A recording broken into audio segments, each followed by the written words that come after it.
It's amazing to think how many things have been done because someone was foolish enough to think they might be able to. And in ministry, much of it is that way. We enter into ministry, we enter as a church into service in the world because God has called us to make a difference in the world. Many of you know our speaker today, our preacher today, Marsha Alexander, because she served on staff here for many years. Many of you know how she served as a Christian educator in this church, how she served as a deacon ordained in ministry in the United Methodist Church. Many of you maybe got to know her a little later when she was working down in Mexico, helping to run the work of the church there. Some of you who've recently gone on mission trips and been down there, even though you didn't meet her during that time, her fingerprints are all over the place because of her leadership and the way that she served down there in Mexico to help prepare and do so much work there. She's returned to, I think maybe she would say, her true home, certainly a second home, if not her true home, and it's that in the Philippines, to be able to return to work at the college there. I know she's going to tell you a lot about what they do in the school. Just some of the things you need to know is that and she may not tell you all this, but at the time when she returned to the program a few years ago, they had a little over 100 students there. Now they have over 600. She has dramatically grown the program. If you look out, and because of the teacher training part of the college, you look out over the community that she's involved in and works in, almost all of the teachers in that area were trained at the school. They are, if you will, kind of mini representatives of the work of Asbury College in the community there. She has made a dramatic difference through the work at the school, the college, which works with kids all the way from kindergarten up through college education. It's just an amazing, amazing program. We look forward to being able to put a mission trip together in the coming year. We'll be working with our district. And by the way, I should also just share a welcome to our district superintendent, Greg Tiener, who's here. And many of you probably want to be sure you get to greet him and while he's here today. But he comes in support, and he and I will be leading the team that'll be taking place this coming year, and just invite you to really heartfelt consideration in coming for this. I could talk a lot longer about the contributions of Marsha Alexander, but I'd like for her now to, as she comes to read the scripture and then to share with us the ministry that she's involved in, and of course, let us welcome her in returning home to Chickasha. Thanks, Scott.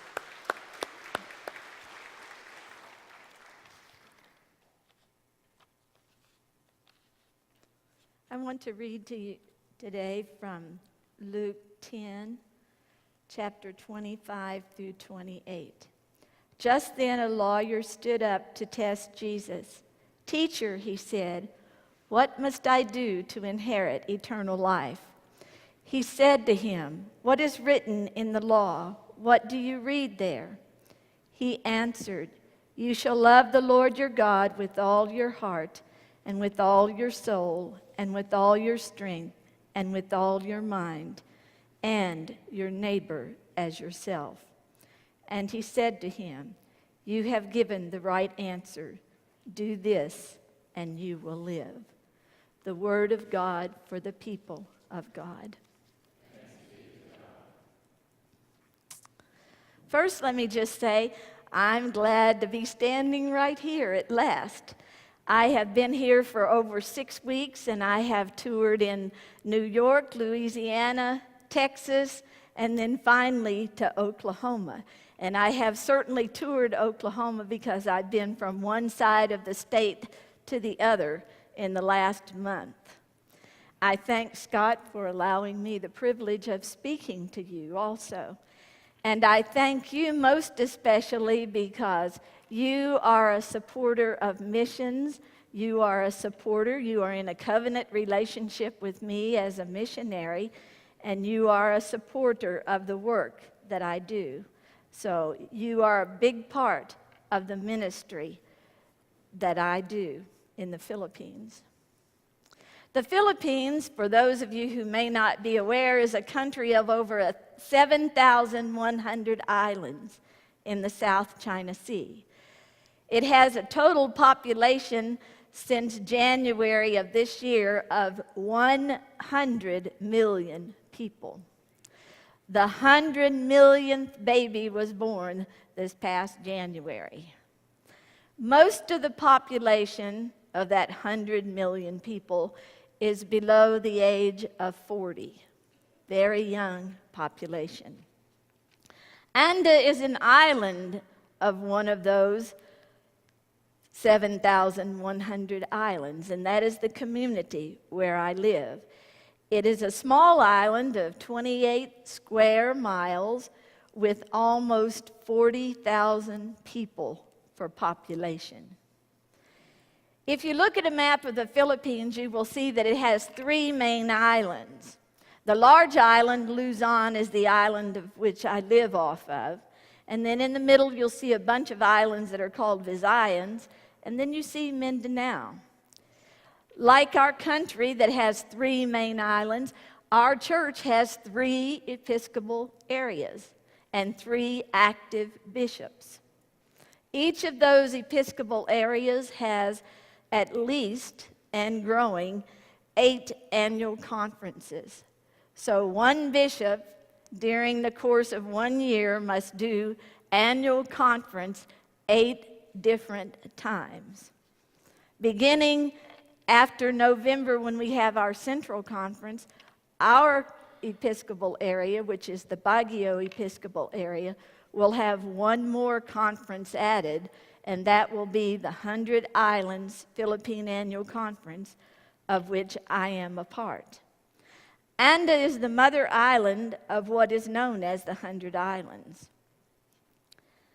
It is divided into 14 little barrios or little villages, 18 little villages, and there are 14 United Methodist churches on the island of Anda.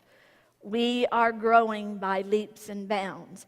If you look at our churches, which are very small, you will see that there is not enough room, and that people stand outside, people sit in the windows, people stay outside on the front porch because there's not enough room. Our little church that I attend in Anda is the oldest church in Anda, having been established in 1907 or somewhere in that period. We recently, because of it being so old, we knocked it down, and with the help of Oklahoma Woodward Foundation, we were given a grant of $10,000, and that church since February is almost rebuilt and ready for use. So you have been a part of that also, as you have given your offerings to various things which go to the conference benevolences. Asbury College is located in the island of Anda. It was established in 1947 after the war, simply because the person who was the district superintendent had been, he was from Minnesota, he had been a chaplain in the Army, and after the war he was given the responsibility of being acting DS in the area in which Anda is located. And when he went to Anda, he saw the devastation that had been created by World War II. And he found out that the highest education a child could receive was to go to elementary school. And after that, there was nothing else. Being that the economy and the people of Anda were very poor and very much devastated after the war, there was not anyone who could afford to send their child across the deep channel to go to the mainland to go to school. And at that time, unlike today, there's a bridge. There was no bridge. You had to go by a little dugout boat and cross the channel that opened into the open sea. It was very treacherous. If you sent your children to school on the mainland, you had to send them for the entire year. So you had to provide all the provisions that they needed, plus the money they needed to rent a boarding house. So it was virtually impossible. So Leroy Klaus got together with the ministers in Anda and said, we need to establish a school. Thus, Asbury High School, the first high school in Anda, was born. Its purpose in being established was providing quality education, higher education, meaning high school, in a Christian environment to bring the gospel of Christ to the youth and their families, giving them hope and teaching them to love God and their neighbors. In our Asbury anthem, it says that Asbury is a beacon of truth and light. And that light is the light of Christ, which is the hope of the world. Most of our students now, our student population, and as Scott told you, and that was partly how it is, because the figures you cited were the figures for the college only. Asbury now is a kindergarten through college. And it's true, when I went in 2010 to go back to the Philippines at the request of the bishop there, I found that Asbury College Department was truly in trouble. There were about 120 or so students, and it was soon to be closed. But God had His own timing. And now, here it is 6 years later, and there are over 600 students in the college department alone. The total school is over 1,000 students and growing, because next year we will be or this year I should say, because our school year starts in June, in fact, next week, and it ends in March. We will be adding 11th and 12th grades to our curriculum, because you see, we were one of only 3 countries in the entire world who was on the system of basic education of only 10 years. So this is the year when we add grade 11. Next year we add grade 12. So I can't tell you the enrollment for this year, but it will be at least 80 to 100 more students because of the addition of the 11th grade. Christian education has always been taught at Asbury College, because that is where we believe that children get more of the foundation which their parents have given them to learn how to live and be effective Christians in their communities. So it's taught from kindergarten all the way through college. Also, every week we have chapels, our convocations, which are a required part of our curriculum. We have many students in our school, and most of them are Roman Catholics. We have Muslim students, and we have various other religions. Our responsibility to our students is not to make them Methodist, but it is to help them to learn to live as Christians in the community. The Philippines basic education, as I said, is now going to be 12 years.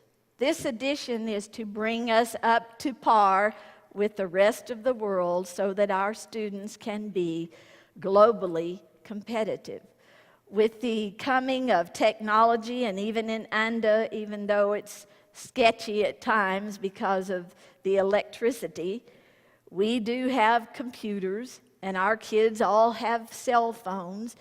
They're in touch with the world, unlike before. And so this edition of these 2 grades will bring us up to par with the rest of the world. Our curriculum in the college is liberal arts in English and Christian education. Over the years, we have trained most of the pastors in our conference in Christian education, and then they either go on to the course of study or they go to seminary. This year also, we will begin a program of training deaconesses in the church. The Philippines, unlike in America where you have maybe, 3 or 4 in our conference, deaconesses, and maybe 1,000 in the whole of the United States, we have over 1,000 deaconesses in the Philippines. The deaconesses are a very vital part of what happens in local churches. So we are going to begin training our deaconesses in our area so that we know that they're not going off to Manila to the training school and being trained how to work in a large church. They will know how to work in the community in small membership churches that don't have all of the things that they have in the city. We have gone from being a school that is very small and was unknown to a school now that is nationally recognized by our Department of Education and by our church as #1 in teacher education. Our teachers go out, and as Scott said, most of our teachers on the faculty are students that we taught, because we train them and then we get to pick the ones that we know are the best instructors, and we keep them at our school. But I'm happy to tell you that all of our students who graduated last year in the college, there were 83. Of those 83, there were 66 that were teachers. They are all employed now. Because you see, last year in the Philippines, there were 629,000 teachers needed in the public schools. So this year it will be even more. So it's very vital that we train them, and we know that they are trained well to go out because they have that basic foundation of Christian education as well as a very good quality education to teach. We have had teams come to the Philippines, to Asbury from Oklahoma.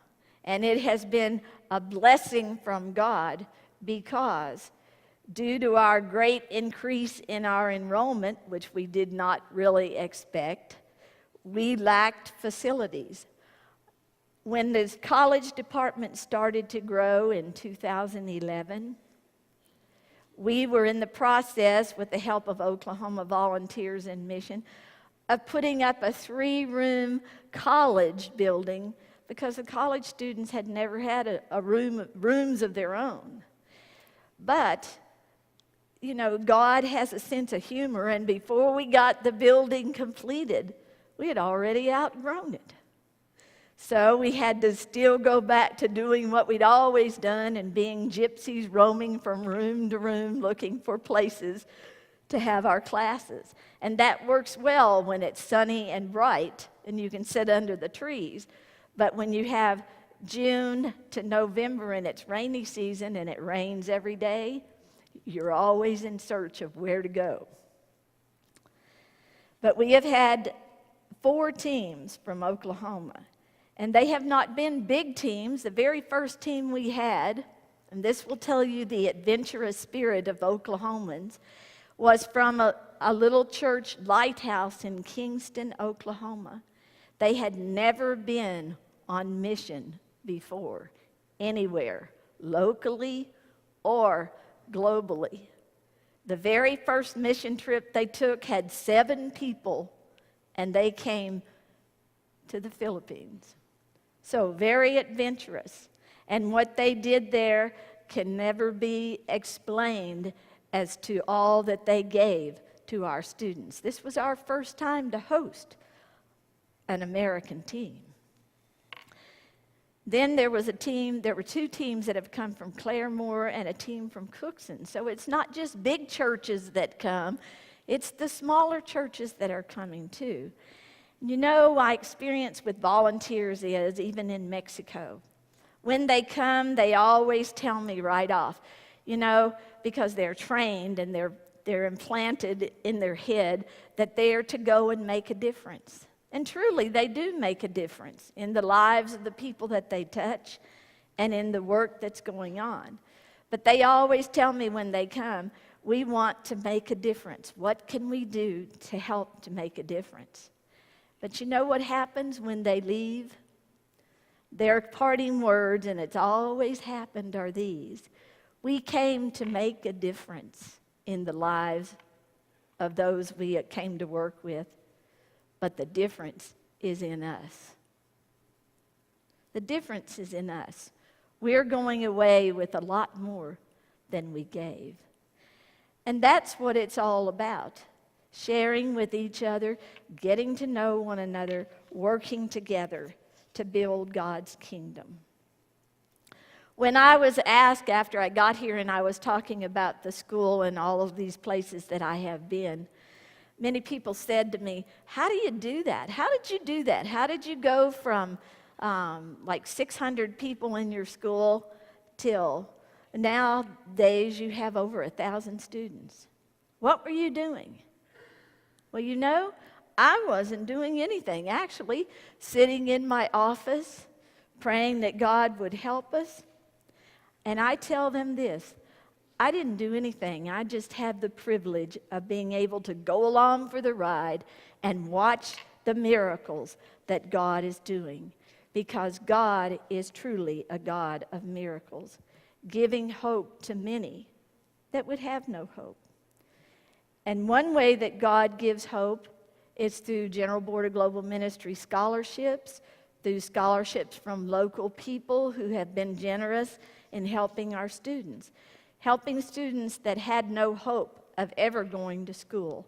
And now they have that hope because there are people who have cared.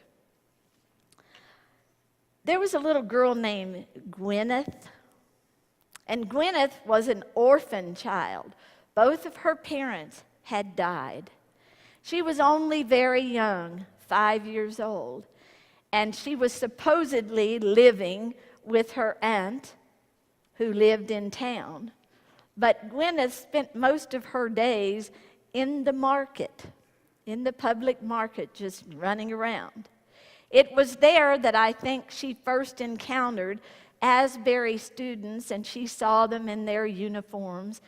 And she determined, now this is a little girl who had nothing, no money left to her, nothing at all. She determined in her mind that she was going to go to Asbury College. And so she told her aunt, I'm going to go to Asbury. I'm going to kindergarten. And she begged her aunt to bring her. Please take me. And her aunt kept telling her, we have no money for you to go to school. One day, this little 5-year-old girl showed up in the office. And she announced to my office staff that she was enrolling in Asbury in kindergarten. But when they asked her, she said, I have no money. I have no money. I have no parents. In fact, really, there was no adult who was actually looking after her. Well, we gave her a GBGM scholarship from the Board of Global Ministries and put her in the kindergarten. And to make the story short, she finished 6th grade this year. She will now be enrolled in junior high school. She has excellent grades, top of her class. And she'll be able to continue her education all the way through college if she likes. She found hope just in seeing those kids that she encountered in the market. And because she recognized them, that they went to Asbury, and she probably encountered them and talked to them. And maybe they even told her, just go to the school and tell them you want to register. I don't know. She just showed up.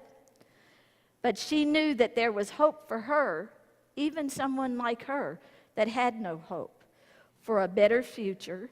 And she was stubborn enough to come on her own and say, I want to enroll. She found her place. Another young man named Aldrin, and I want to close with this. This is my story about Aldrin. Aldrin was a high school student when I first went back to the Philippines. Aldrin didn't want to go to school, but his father had gone to Asbury, and his mother was off working in Saudi. Aldrin didn't want to go to school, and he made it known from day one, I'm only here because my father wants me to go to school. I don't care about books. I don't care about teachers. I don't care about school.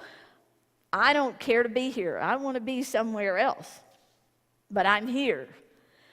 So all of those 3.5 years, Aldrin didn't do a whole lot. He did just enough just to slip under the door to get to the next level.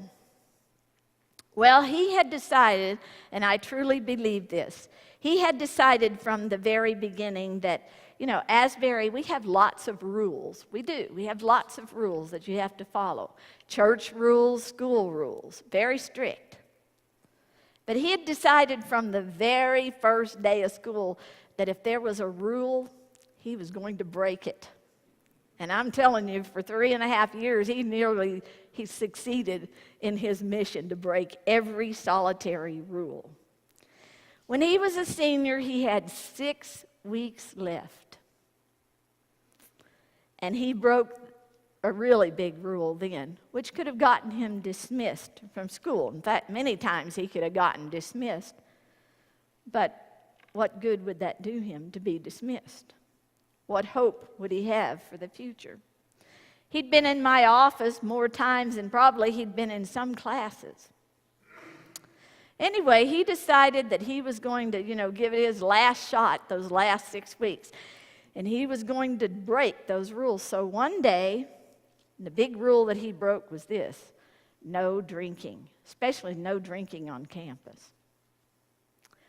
Anyway, one Wednesday morning when the high school kids were in convocation, Aldrin comes to school very, very intoxicated. And he's down by the chapel, going around and around the building, shouting and singing and yelling for his classmates to come out. Come on out here. I want to fight with you, and all kinds of things. Until the guard caught him and brought him to my office. And our conversation went something like this. When he came in, I said, well, Aldrin, you're here again. I said, you're just a little bit intoxicated, aren't you? And he said, no, ma'am.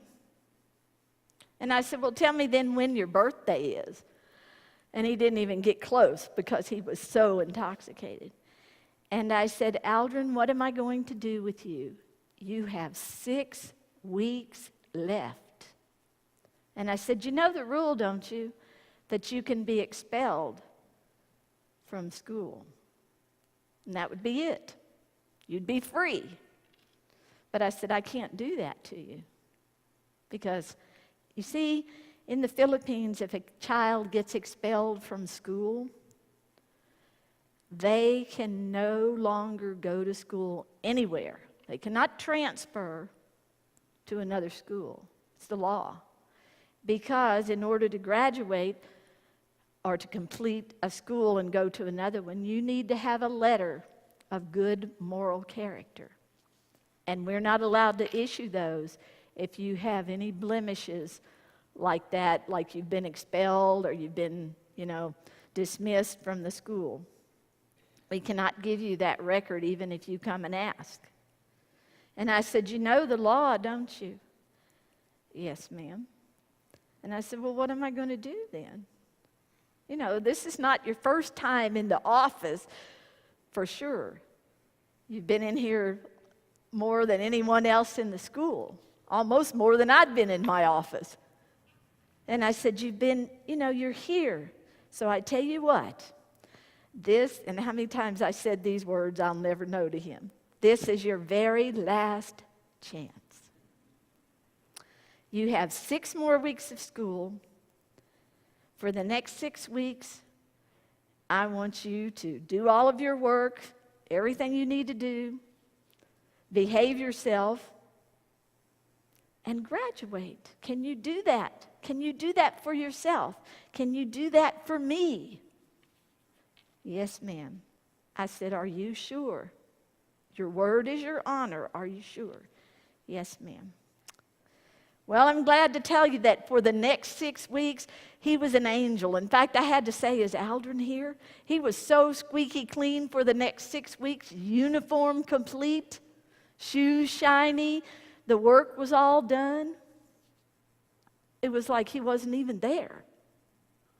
Anyway, on the night of his graduation, he walked across the stage to receive his diploma from me, and he was very, very happy. And I was very, very happy also. About 3 days after that happened, he came in the office to get his papers and his diploma, and he said to me, Madam Marsha, I'm going to Manila. I'm going to work. And we talked, and then he got all of his papers and he left. Usually when our kids come and they're going somewhere, they keep in touch because they will text message or whatever to let us know where they are, or they'll come back and see us. But I didn't hear from Aldrin. One day I was on my Facebook, and all of a sudden up popped a picture of Aldrin. And this was his message. Hi, Madam Marsha, this is your worst nightmare. True. And he said, I just want you to know I have a job. And that was the end of it. I sent him a message back, and told him that was good. And then nothing for another 2 months. And again, one day I was on the Facebook, and up pops Aldrin's face. And he said, hi, Madam Marsha. I just want you to know I'm enrolled in college. Well, after I picked myself up off the floor from being so shocked that Aldrin, this boy that hated school, hated teachers, never wanted to open another book in his entire life, was now enrolled in college. And then I read the rest of the message, and it said this. Hi, Madam Marsha. I'm enrolled in college. I just want you to know. I just want to say thank you. For not giving up on me. And at that point in my life as a missionary and doing what I'd done for many, many years, if I'd never had anything else happen, that was the culmination of everything that you could want. Here was someone who didn't really care, but somebody had given him an opportunity and a hope, which is what our school is all about, to offer hope to students just like him, so that hopefully while he had been there, a little of what we had tried to teach him in Christian education and in going to convocation, even though he maybe pretended he wasn't listening, that a little bit of that stayed with him and will go with him, so that once he got out, he looked back and he reflected on that school, and it wasn't so bad after all. That's what it's all about for us, to offer hope to those who have no hope of making their life better, and to give that hope to them so that they can go out and live in the community and be good citizens. So that's what we're about at Asbury College. You are part of that, and again I say to you, you're here and you don't think about that probably, that you're a part of that, but you are a part of that. You are a part of the ministry that I do because not only have you supported me with my salary and supported the school where I work, but you have supported me by your prayers, which is most important. Because without your prayers, when I'm out there and I'm the only American on the island, when I'm out there by myself and, thinking about what lies ahead, I just have to remember there are people who are praying for me. And I have to remember that when I get the cards in the mail, all the time I get cards, there are people I don't even know from the U.S. And they say, we just want you to know that we're praying for you. So I want you to know that your prayers reach heaven, and because of you and your prayers and your support, God is working miracles in Asbury, in the lives of our students, in the lives of our faculty, in my own life. And you are part of that. And I thank you, and God bless you.